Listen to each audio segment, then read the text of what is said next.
মাংসের টুকরোগুলো দিয়ে দিলাম। এটা কি রান্না হচ্ছে? মাংস? মাংস না, অল্প একটু মাংসের টুকরো ছিল, ওটাই দিলাম।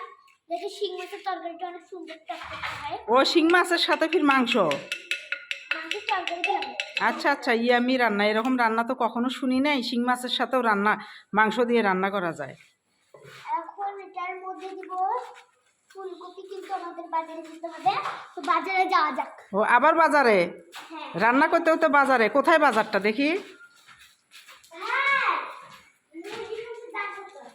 100 টাকার দাম তো আমি নেই, ভাবছিলাম আপনি যখন 50 দিবেন, আপনারা আবার চিকেন বাজ মানুষকে ঠকায় খাবেন, বিশ্বাস করা যায় না। ওপরে দেন 50 দিয়ে দেয়। একবার তো আপনার দোকান থেকে নিয়ে গেছিলাম, এত পোকা গন্ধ, ওটা না কালাগুলো করে খাচ্ছি, গন্ধ হচ্ছে একদম, সেই মাংসটাই দিছে কালাগুনা বানায় খাচ্ছি। মাংসটা আবার ওয়েস্ট করে যাবে না। ও আপা, আপনি কি মাংস কিনতেছেন? কিসের মাংস কিনলেন? মাংস, মুরগি? মুরগির মাংস তো এখন নিলাম, গরুর মাংস নিব না, গরুর মাংস তো দিছি।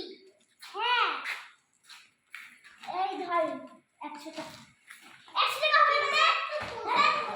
আমি এখন গেলাম, আমার টাকা দিচ্ছিস ফেলেছি দাম না, ঠিক আছে। তাহলে কি রান্না হলো আপা? আপা মনির এটা কি রান্না হলো? মাংস?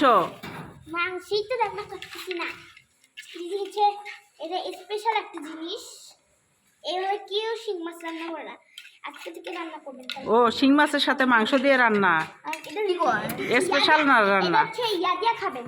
কি দিয়ে?